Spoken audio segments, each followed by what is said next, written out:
Hey everyone, welcome to the Wrestling Experience. where we had to check with Roman Reigns if it was okay to record this episode. Well, he is the big dog and the tribal chief, so yes, we had to get his permission. And luckily, he is a very, very generous person, and he allowed us to record this and bring this wonderful episode to you guys. Absolutely. I'm Thank you, Jas, Chief. Okay. and we are here to recap SmackDown. Um, Yeah, SmackDown in a nutshell, man. I don't know. Like, we were talking, and you made a good point that there were some fresh matchups, but I personally didn't really care about any of those fresh matchups. Yeah, on paper, it looked like it was going to be a good episode, but it kind of didn't feel like the best. Yeah, it was kind of middle of the road, but it does start off strong, in my opinion. So we have the boss, Sasha Banks, who's defending her title against Bayley. Before the match starts, Bayley is interviewed by Kayla, and she talks about, thinking about wrapping her chair around Sasha's neck and how it brings her such great joy. She also mentions that Sasha is not able to defend her title successfully. She's done it many, many times where she's kind of, bungled it, and she's lost her title right away. And she basically hopes that Sasha enjoys her 13-day title reign because she's going to take back what belongs to her. And right out the gate, man, I thought that, both women were really physical and nobody was really able to take a clear advantage until the action kind of picked up after the break. Yeah, like you said, like they were chain wrestling a little bit early on. Sasha was able to get the upper hand, causing Bayley to leave the ring. Leads to a commercial where we have the second half of the match where Sasha's pretty firmly in control as well. She does the double knees to the face in the corner and Mm-hmm. then on the apron, but the second time she attempts this, Bayley's able to have like a really massive counter where she kind of like kicks Sasha up into the air and she lands face first into the apron. Yeah, And then it's all Bayley. she like propelled her into the air. Like I thought that was a pretty cool a segment. And right after that, we got to see some vintage Meteoras from Sasha Banks, and like I was kind of thinking that maybe Bayley was having some flashbacks after those 6 Meteoras that she got at Hell in a Cell. But yeah, honestly, like I personally thought that this was a really good opener. They probably wrestled better matches, but to be honest with you, this was a really, really good way to open SmackDown. Absolutely, yeah. So it ends with kind of some shenanigans where Bayley pulls out a kendo stick, but the ref's like not having it. And while he's getting rid of that, she pulls out a chair, but that doesn't work either. Mm-hmm. Uh, there's a beautiful spot where Bayley uses Sasha's backstabber before a Bayley to Bayley, but she still kicks out Sasha. Mm-hmm. And the ending sequence is basically Bayley charges Sasha, but Sasha avoids it. She tackles the ring post, and then this allows Sasha to use the backstabber bank statement. And I thought Bayley tapped out rather quickly. It felt kind of anticlimactic. I mean, Sasha took quite a beating in the closing ending of the match, but other than that, it was a very solid match. Mm-hmm. Very good way to open the show. Not their best match by any means, but we have Sasha retaining and still your women's champion. So she did it. Successfully retaining. She And did it. She defended her title. yeah, and what was interesting was what happened after the match because Sasha Banks is celebrating and the camera is angled in a very particular way, so you knew something was coming, right? Just camera angle while she's on at the stage celebrating because Carmella is back and she ambushes her. She hits her with a super kick. And so Carmella basically reminds us that she's untouchable, as she's been saying for the past couple of weeks. super kick with the X Factor to face plant Yeah. Sasha. That's gotta hurt. So it seems that that's going to be Sasha's next feud. I think that both of them, again, Carmella has been really, really good. I believe before she kind of, went away for a couple of months, she was putting up some really, really good matches. So I have high hopes for this feud. And I hopefully Sasha kind of comes up on top. But Yeah, I hope Sasha wins this feud, and I'm excited to see it because it's like kind of a fresh matchup. I don't really remember them interacting very much in the last couple of years, so it's yeah. gonna be cool to see. Yeah. So now we're going to jump backstage with Jey Uso. He's pouring some coffee, and Kevin Owens shows up, and he kind of talks about how I thought it was Heyman's job to get Roman's coffee, and Jey Uso he doesn't take kindly to those comments, and Kevin Owens is like, listen, I'm just checking up on you since we're partners at Survivor Series. And maybe you should consider switching to decaf. So again, Kevin Owens, what a great guy. He's just taking, he's just kind of ensuring that, Jey Uso stays healthy and drinks decaf. Yeah, and this was happening because Jay was preparing for an interview with Kayla, and this is when this whole thing happened. And then we cut to commercial, and then we have this interview, and Kayla's throwing shade at Jey. I mean, she's like, Kayla was "What's up?" amazing. I mean, she was great, but she was basically like talking about like, "Yo, so what happened last week?" And she's kind of like implying that like what family's more important than like doing the right thing. Yeah. And Jey doesn't really get to say much, right? Paul Heyman shows up and he's like, "Hey, did you get the okay from the tribal chief to do this interview?" And he's like, "What do you mean? I just wanted to do an interview." And he's like, "Okay, well, Roman needs to talk to you." And he basically completely owns Kayla too in the process. And then she throws some more shade, basically saying, "It looks like Heyman's got a better spot in the family than you do." That was so good. And then they walk away, and then it just kind of ends like that. And it was just like, whoa. I Poor do Jey. I do want to say that like it's so nice though that they're actually giving personalities, or not giving personalities, but they're actually letting their backstage interviews have a personality instead of always sounding so robotic. That's true. There, no doubt about it. Like, I mean, remember that feud with Charlie and AJ Styles? Like, that's Oh yeah, like, for sure. where else are we gonna get great moments like that? So we're Because we have some other backstage segment, right? yeah, exactly. So we have two more backstage segments before our match. The first one, we have Rey Mysterio. He's on the phone and he's trying to reach out to Aaliyah, but to no avail. And Dominic is there and he's like, "Dad, what are you doing? Like, your match is up next." And while all this is happening, Corbin kind of comes out of nowhere and he ambushes Rey from behind. But Dominic is there to save him, and Corbin just kind of goes away. And before that match, though, It's weird, though. Yeah. He's like, Ray's like, "Go get my wrestling gear, Dominic," and Dominic leaves, and then he gets attacked by Corbin, and Dominic comes back to save him without the wrestling gear. So, what's up with that? But yeah, before that actual match happens, we have Heyman and Jey Uso backstage again. Yeah. So you were gonna say? Yeah, so, Heyman kind of tells Jey Uso, he's like, "Listen, like, you do need Roman's permission before you do anything." And Jay's like, "You know what, fine. Then, let's talk to Roman." So Heyman kind of goes in, Roman comes out, and he's like, "Listen, there's a chain of command here, right? Like, you need to follow in line." So, and then he also brings up Kevin Owens disrespecting Jey Uso. He's like, "You got to understand that if Kevin Owens is disrespecting you, he's actually disrespecting me. And if he's disrespecting me, he's actually disrespecting our whole family, our bloodline." And he basically tells Jey to handle it. Jey kind of, leaves the scene, and this is where Roman kind of scolds Heyman, and he's like, "You were supposed to handle this. So go get Adam Pearce because we're going to basically take care of this KO problem tonight." So we kind of knew where that was going. Roman was going to use his pole and get a match between Jey Uso and Kevin Owens. One thing that was interesting is that he said that it's Heyman's job to handle things so that Roman doesn't have to. So that was interesting. But yeah, Mm-hmm. It looks like we're gonna have some more Kevin Owens Jey Uso stuff happening later tonight. Yeah. But wait, we got an actual match. Oh here. man, and this was your favorite match, right? So I'm just gonna put it in context, and then I'll let you lead the way. Essentially, we have Rey Mysterio versus Baron Corbin, with the winner qualifying for Team SmackDown, a Survivor Series.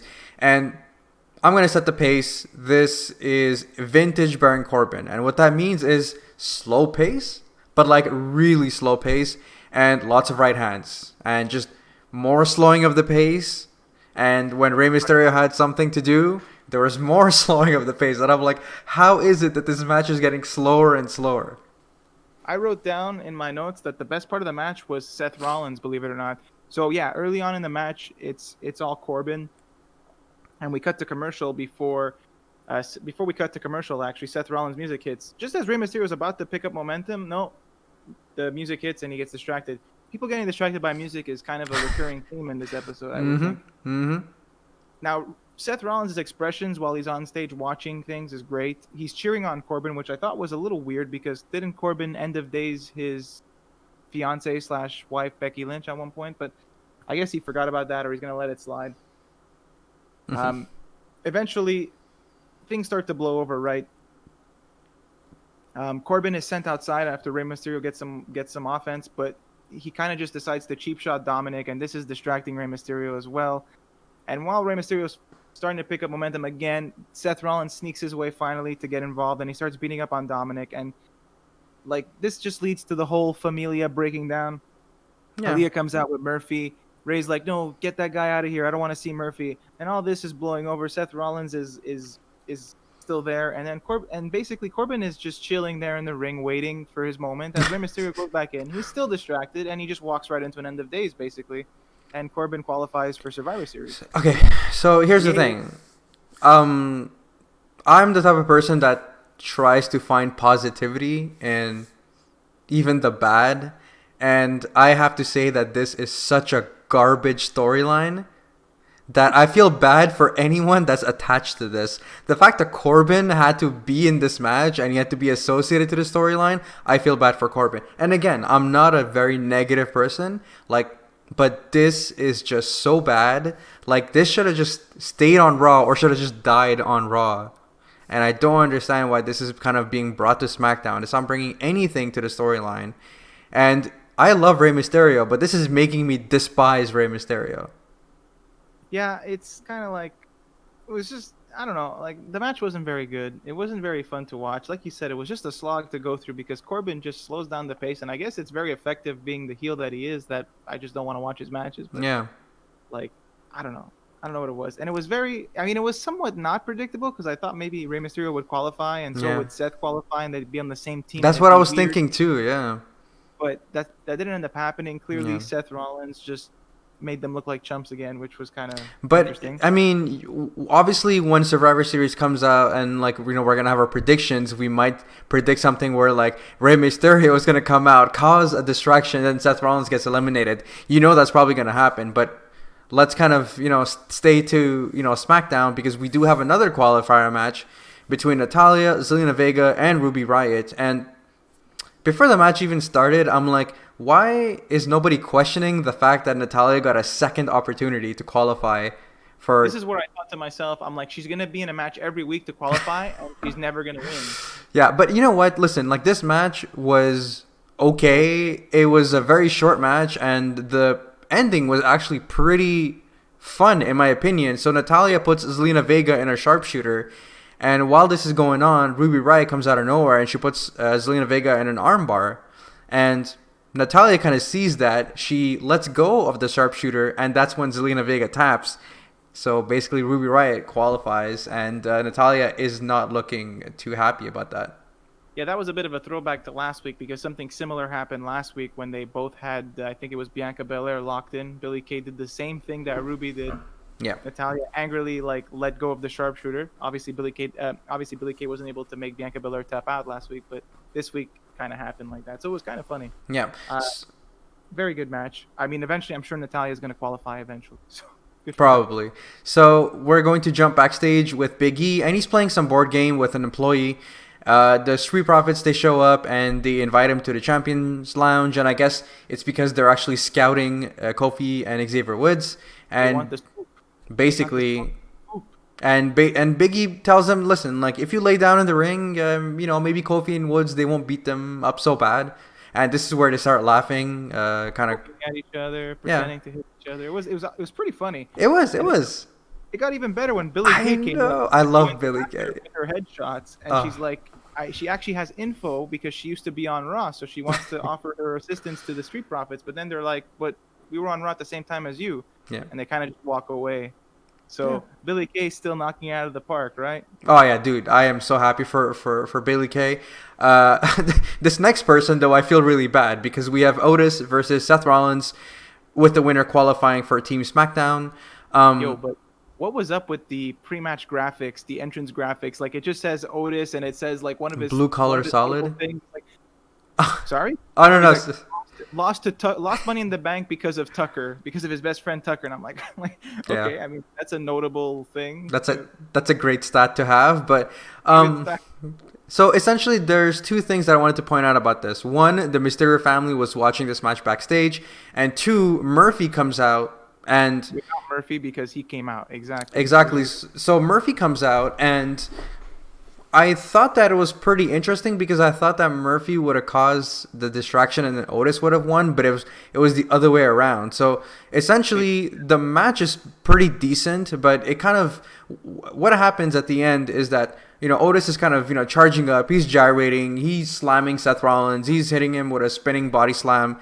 And as he's about to hit the Caterpillar on Seth Rollins, Murphy actually goes on the apron and he distracts Otis. They have a And stare down. They're all staring at each other. Seth yeah, Rollins is kind of looking, but he's still down and out for the yeah. Caterpillar. Otis is staring at him. And then, yeah, Otis charges at him, but then Buddy Murphy just gets off the apron, and then, what does he get? Super kicked by Seth right into a stomp? Yeah, That's it? basically. So I'm confused. thanks to Murphy, Rollins advances and he's gonna be on Team SmackDown. And backstage, the Mysterio family is looking on, and Aaliyah is very disappointed. And this will actually continue after the break because Murphy's walking backstage now, and Seth actually catches up to him, and he's like, "Tell me what I just saw. Like, tell me that what I just saw was real." And Murphy simply just points at him and he says, "Messiah, disciple." And then he says, "Messiah, disciple," once again. And Back and forth, yeah. yeah, Seth Rollins is extremely happy that Murphy has finally seen the light, and the Mysterio family wouldn't ever have accepted him, but Seth does. So Seth leaves because, there's a lot to do and there's a lot of planning to do. And this is where Aaliyah comes in, and she's pushing him around, and she's like, "I trusted you," and all that stuff. And Murphy just kind of stops her, and he's like, "Listen, like, you need to trust me. I know exactly what I'm doing. This is for the greater good." So Greater good, hey, that's like that makes me think. Okay, he's playing Seth, but then he said greater good. So is he playing Aaliyah? What's gonna happen in this telenova? Well, okay, so before we kind of find out about that, let's kind of go to Lars Sullivan, who has a sit-down interview. I gotta talk about it again, right? No, I'll take charge, and if you want to sprinkle some things. Not wearing a shirt. That's my only question. I was just about to. Dude, we did not plan this out. That was the first thing I was about to say. Why is he not wearing a shirt for his sit-down interview? But also, the whole premise of this interview is that he hates bullies, and he's heavily breathing as he's kind of talking to us. I also wrote down the heavy breathing. And he talks about, being bullied his entire life for the way that he looks, for the way that he talks. He got pushed down, people kicked him, people stole his lunch money, or his lunch, actually. And the other kids that weren't bullying him, well, they were just standing there and laughing at his expense. But at the age of 13, he started lifting weights, and then he became the bully. He started... That's why he stopped growing. He stopped getting tall because you're not supposed to weight train at age 13. You're That's supposed true. to wait till you developed. But yeah, that's true. He put on 50 pounds of muscle, he says. Yeah, but essentially he kind of talks about how he started bullying the bullies and also started bullying the kids who were just standing there and making fun of him. And he gets to do whatever he wants. He gets to kind of make them eat whatever he wants, including dirt, glass, and worms. And I'm like, what? Glass was the one that I'm like, what? Really? Yeah, it's all riveting stuff, but essentially he just lets out a yell and he's like, "That's intimidating," and I love it. So that was a thing. What he hated, he became the bully himself in the end. That was basically what he said last week, though. Let's be honest. Yeah, like, he didn't really say anything new. It was a rehash of what he said last week, but hey, now we are up to our main event. Sure. Yeah, without a shirt. That's true. Thank you very much for that detail. I wanted to remember that. So we have our main event. We have Jey Uso versus Kevin Owens. Before the match, KO is interviewed, and he says that he didn't expect to fight against his teammate, but he speaks the truth, and if they have a problem with that, so be it. So, what Roman made Jey do to Bryan was out of hand, and actually Kevin Owens has done questionable things in his life as well for his family, but he's done it willingly, as opposed to Jey, who's kind of just Roman's lackey. And the match begins, and you see Roman and Heyman, they're watching backstage, and Roman says something to Heyman. We don't know what he says, but Heyman just kind of leaves the scene, and we see actually, Paul Heyman show up out ringside eventually, and that's at this point, I believe Kevin Owens was at the top rope, and he was about to hit him with a senton. But that caused a distraction, and Jey Uso kind of laid him with a super kick. I thought the match was actually pretty good for the 7-8 minutes that they got. Yeah, it was. Because at one point, again, like Kevin Owens, like when he's aggressive, like you really do see, some amazing display. Like in the span of like 10 seconds, we saw a super kick, a cannonball, and a senton. And the moment that Paul Heyman came out, Jey Uso got really, really aggressive. And, we started seeing a bunch of super kicks because this was basically super kick city, this whole episode of SmackDown. And we even kind of see him hitting a neck breaker, but it was basically he picked up Kevin Owens in the air and he hits him with a neck breaker, which I've never seen before. I thought that was a pretty effective move. Kevin Owens actually misses his first pop-up powerbomb, but he gets the second one, right? It was a nice one, yeah. And I thought that okay, well, Kevin Owens has it, and Jey Uso is gonna mess up, and Roman Reigns is gonna be mad at him. But Roman Reigns' music hits, and you know the tables have turned because Jey Uso low blows Kevin Owens with a headbutt. And guess what? The ref is distracted by the music because everyone gets distracted by the music. You were right, man. You're like a clairvoyant. You called it. Yeah, super kick splash. Yeah. And Jey picks up the win. Yeah. But there is no like brutal post-match beatdown, and so KO is safe. They just kind of celebrate on stage with Roman, Paul Heyman, and Jey Uso. But yeah, like just to say, it was a solid match. Kevin Owens firmly in control at the beginning until Paul Heyman came to fire up Jey Uso, and then the extra Roman Reigns music distraction really helped him get the win there. But yeah, nice way to end. The one thing I was going to say about this episode of SmackDown is that it was pretty much a middle of the road episode. But the one thing that I've noticed is that SmackDown is really missing guys like Matt Riddle, Sheamus, and AJ Styles. And you have basically replaced those three guys with more Baron Corbin, slowing the pace down, and this telenovela. And I don't think that SmackDown has gotten better. Again, like this whole Roman Reigns and Jey Uso stuff is great. Like, I'll be the first one to tell you that this is probably the best part of SmackDown. And then second would be really close would be the whole Sasha Banks and Bayley stuff. And now with the return of Carmella, I'm actually super intrigued with what's going to happen with Sasha Banks and Carmella. But Bianca Belair was a no-show. We just don't see any sort of match, with her. And like I just think that this whole telenovela has just sucked out all the sheer joy in my life. And like I know that I'm over exaggerating by saying that, but I don't know. I'm not feeling it, to be quite honest with you, and I just really want this to end so all the people in this involved can move on to better things. Yeah, well, it's like you said, the episode, like, on paper looked better than it actually turned out to be. Like, there were some things missing. It was not the worst. Like, the Jey Uso storyline advanced in a nice way.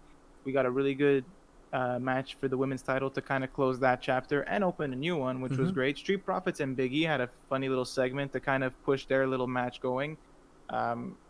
Lars Sullivan, who cares? It was nice to see Otis versus Seth. That was a cool matchup, and I think they did a really good job, despite the weird finish that I wasn't a huge fan of. But I figured Seth Rollins would have to win somehow. Yeah, the telenovela is whatever. Like, I'm interested now because I'm a little bit more interested now because of the way Buddy Murphy's playing it. It looks like he's playing. That's both a fair sides, point. And yeah, it's like the way he said it. It implies that I don't even know if he's playing Seth or if he's playing Aaliyah. But either way, it's about the most interesting this storyline has been in a while. So, that's at least a positive. It's still kind of lame. Corbin really slowed down the pace on that match and kind of just made it like a very boring match. Yeah. Like, I don't know. I feel like that was a fair assessment from you, but what do you guys think? Do you think that we're too harsh on this whole telenovela stuff? Do you think that SmackDown was a little bit better than what we thought? You can let us know in the comments down below. And while you're doing that, make sure to subscribe to our channel, leave a like, and in the description box, you'll find us. You'll basically find all the information where to find us on social media and where to find us in audio format. And that's it, man. We're signing off, and we'll see you guys in the next one. And don't worry, we already checked with Roman Reigns. It's cool if you respond, add comments, if you offer your opinion. Don't worry, it's taken care of. So actually, Roman Reigns actually said that if you don't like the video and if you don't subscribe, then you're disrespecting his family and his bloodline. So he might have said that, yeah. He might have, it's very possible, yeah.